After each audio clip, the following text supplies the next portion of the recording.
Hello students, আশা করি তোমরা সবাই ভালো আছো। আজকে আমরা লাইপোপ্রোটিন ডিটেল স্ট্রাকচারস এবং লাইপোপ্রোটিন সম্পর্কিত যত ধরনের প্রশ্ন তোমাদের পরীক্ষাতে আসতে পারে সেই নিয়ে আমরা ডিসকাস করব বা আলোচনা করব। যেটা পরীক্ষার জন্য হোক বা কনসেপচুয়াল আন্ডারস্ট্যান্ডিং এর জন্য হোক, এই টপিকটি তোমাদের খুবই গুরুত্বপূর্ণ। তাই এই ভিডিওটি শেষ পর্যন্ত দেখো এবং চলো, যদি ভিডিওটা যদি তোমাদের উপকারে আসে তাহলে অবশ্যই তোমরা লাইক, শেয়ার, সাবস্ক্রাইব করতে ভুলো না। এবং নতুন ভিডিও পেতে গেলে, আপডেট পেতে গেলে বেল আইকনটি অন করে রেখো। চলো আমরা শুরু করি লেকচার আমাদের লাইপোপ্রোটিন সম্পর্কিত। দেখো, লাইপোপ্রোটিন হচ্ছে স্ফেরিক্যাল ম্যাক্রোমলিকুলস এবং যেটা কিনা লিপিড এবং প্রোটিন দ্বারা গঠিত। তোমরা তো বুঝতে পারছো স্ট্রাকচারের মধ্যে লাইপোপ্রোটিনের মধ্যে দুটো জিনিস দেখা যাচ্ছে, অ্যাপোলাইপোপ্রোটিন অর অ্যাপোপ্রোটিন, দ্যাট ইজ অ্যাপোলাইপোপ্রোটিন রয়েছে এখানে, লিপিড এবং প্রোটিন। এই যে অ্যাপো এ, অ্যাপো বি, এগুলো সব হচ্ছে অ্যাপো এনজাইম রয়েছে এখানে।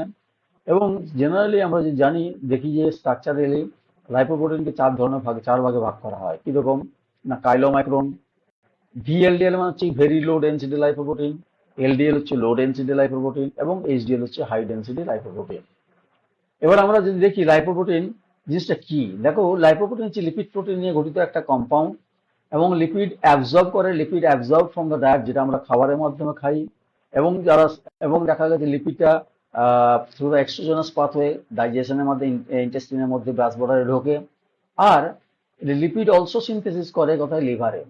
ফলে বোথ এক্সোজেনাস এবং এন্ডোজেনাস পাথওয়েতে লিপিডের পরিমাণটা বডিতে, ব্লাডের মধ্যে বেশি পরিমাণে হয়, যেটা কিনা অ্যাডিপোজ টিস্যুতে যায়, ট্রান্সপোর্ট হয় এবং ভেরিয়াস সেল বা অর্গান মধ্যে বিভিন্ন রকম ইউটিলাইজেশনের জন্য বা স্টোরেজের জন্য ব্যবহৃত হয়। এই লিপিডগুলো কি না, these are the insoluble water and problem for transportation in aqueous plasma which is solving in associated non polar lipids রয়েছে এখানে। অ্যাম্পিপ্যাথিক লিপিডস আছে কিছু, ফসফোলিপিড, কোলেস্টেরল, বা ধরো তুমি দেখতে পারো নন পোলার লিপিড যেগুলো ট্রাইগ্লিসারল অথবা কোলেস্টেরল এস্টার্স। এইগুলো কি করে না, ওয়াটার মিসেবল লাইপোপ্রোটিন রয়েছে এখানে। এবং জেনারেলি স্ট্রাকচারে দেখতে গেলে লিপিড লাইপোপ্রোটিনের মধ্যে কি থাকে, নন পোলার কোর গ্রুপ থাকে, একটা সিঙ্গেল সারফেস লেয়ার অ্যাম্পিপ্যাথিক লিপিড বলা থাকে। এবং নন পোলার লিপিড কোর কনসিস্ট, তার মধ্যে কি থাকে না, ট্রাইগ্লিসারল এবং কোলেস্টেরল এস্টার।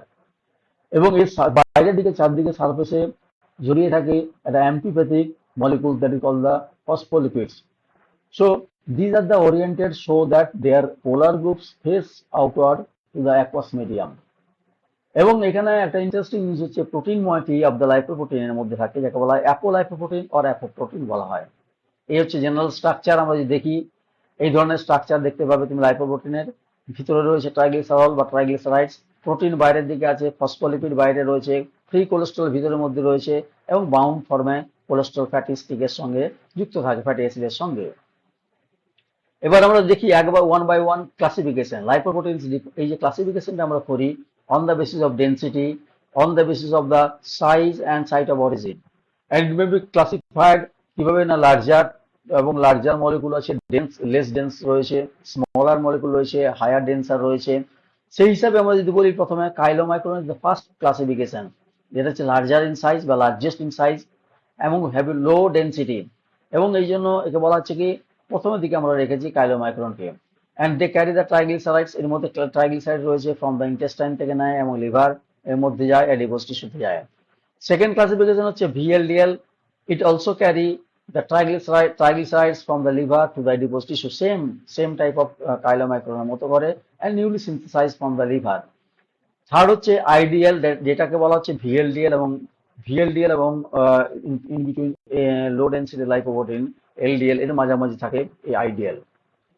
যদিও এটাকে আমরা ডিটেক্ট করতে পারি না, তবুও আমরা এই নামটা দেখেছি, আইডিএল বা ইন্টারমিডিয়েট লাইপোপ্রোটিন রয়েছে। Very interesting low density lipoprotein, that is that they carry the cholesterol from the liver. তারা লিভার থেকে কোলেস্টেরলকে নিয়ে কি করে না, বডিতে ছেড়ে দেয় বা টিস্যুতে ছাড়ে। ফলে এই কোলেস্টেরল গুলো আস্তে আস্তে ডিপোজিট হতে থাকে, সো অ্যাথেরোস্ক্লেরোসিস তৈরি হয় এবং সেই জন্য একে বলা হয় ব্যাড কোলেস্টেরল। নিশ্চয়ই আশা করে বুঝতে পারছো why LDL is called the bad cholesterol.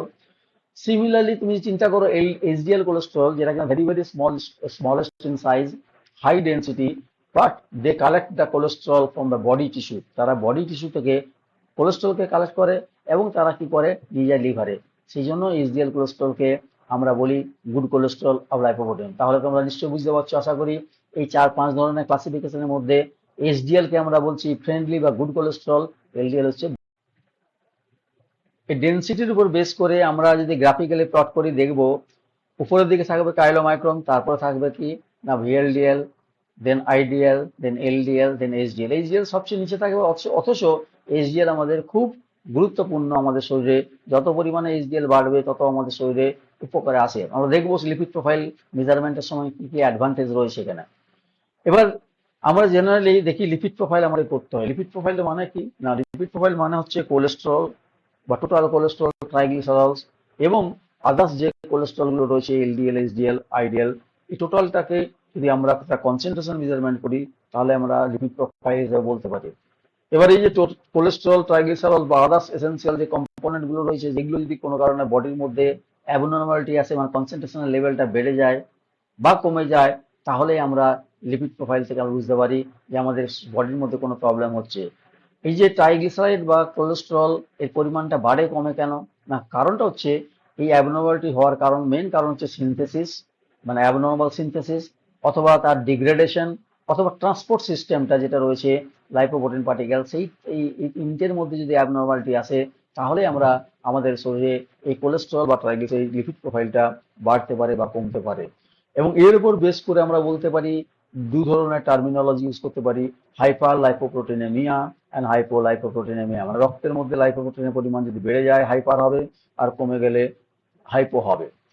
এবার এই লাইপোপ্রোটিন এখানে আমরা বলতে পারি কি কি রয়েছে না, total cholesterol in the blood, the level of HDL cholesterol, good cholesterol already আমরা ডিসকাস করলাম, এলডিএল কোলেস্টেরল, ব্যাড কোলেস্টেরল, এবং ট্রাইগ্লিসারাইড অলসো রয়েছে আমাদের বডির মধ্যে প্লাজমাতে রয়েছে।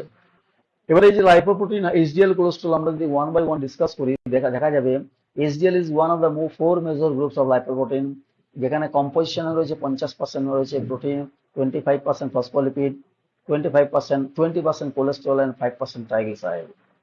এইচডিএল গুড কোলেস্টেরল কেন আমরা অলরেডি ডিসকাস করেছি। কোলেস্টেরলটা কি করে না, বডি সেল থেকে যে সমস্ত ফ্যাটগুলো রয়েছে বা কোলেস্টেরল রয়েছে সেগুলোকে লিভারে নিয়ে আসে এবং সেগুলোকে এক্সক্রিট করতে সাহায্য করে বাইলের মাধ্যমে। সেই জন্য আমরা বলি it removes the cholesterol from the tissue, it cleans the blood. আমরা কিভাবে করি না, একটা স্যাম্পল কালেকশন করি 12 ঘন্টা ফাস্টিং রেখে একটা মানুষকে ব্লাডটা কালেকশন করে আমরা কোলেস্টেরল এই সমস্ত লিপিড প্রোফাইলটা করার জন্য আমরা বিভিন্ন ল্যাবরেটরিতে যাই। এবং এটা মেজারমেন্ট কিভাবে করা হয় না, 3-4টা মেথড রয়েছে।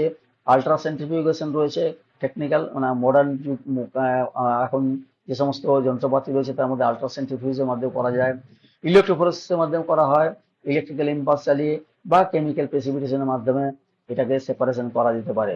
এবং এর উপর বেস করে আমরা এই ধরনের এইচডিএল, এলডিএল, আইডিএল কে আমরা সেপারেট করে আমরা বলতে পারি কত কনসেন্ট্রেশন রয়েছে। এবার তোমাদের একটা ইম্পর্টেন্ট জিনিস আমি জানাই, সেটা কিনা এইচডিএল এর পরিমাণ নর্মাল থাকা কতটা প্রয়োজন। দেখো ডিজারেবল রেট হচ্ছে গ্রেটার দেন 60 উপরে যত হবে তত আমাদের ফ্রেন্ডলি কোলেস্টেরল হবে, হেলদি কোলেস্টেরল হবে, এবং 40 নিচে যত হবে তত আমাদের ক্ষতি হবে। আবার এলডিএল যদি দেখো, ডিজারেবল হচ্ছে কি লেস দেন 110, 110-এর নিচে থাকা দরকার, কিন্তু এর পরিমাণটা যদি 130-এর উপরে এসে যায় তখন আমাদের অ্যাথেরোস্ক্লেরোসিস বা হার্টের প্রবলেম আসতে পারে।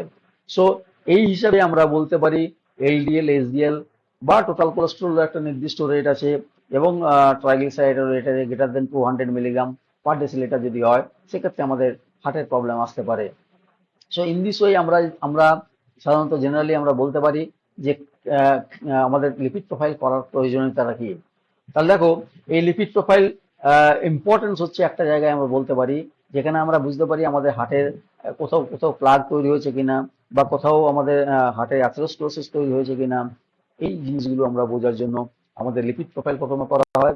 যদি তার পরিমাণ বেড়ে থাকে তাহলে আমরা প্রথমত মেডিকেশন ইউজ করি to reduce the level of the LDL cholesterol and to increase the level of HDL cholesterol, high density lipoprotein. So আশা করি তোমাদের পরীক্ষা পারপাসে যতটুকু প্রয়োজন আমরা ততটাই ডিসকাস করলাম বা আলোচনা করলাম।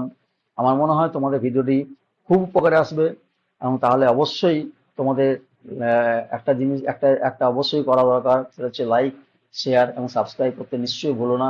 নতুন ভিডিও আপডেট পেতে গেলে বেল আইকনটিকে অন করে রেখো। আবার দেখা হবে আমাদের নতুন কোনো একটা টপিকস নিয়ে পরবর্তী ভিডিওতে। Thank you.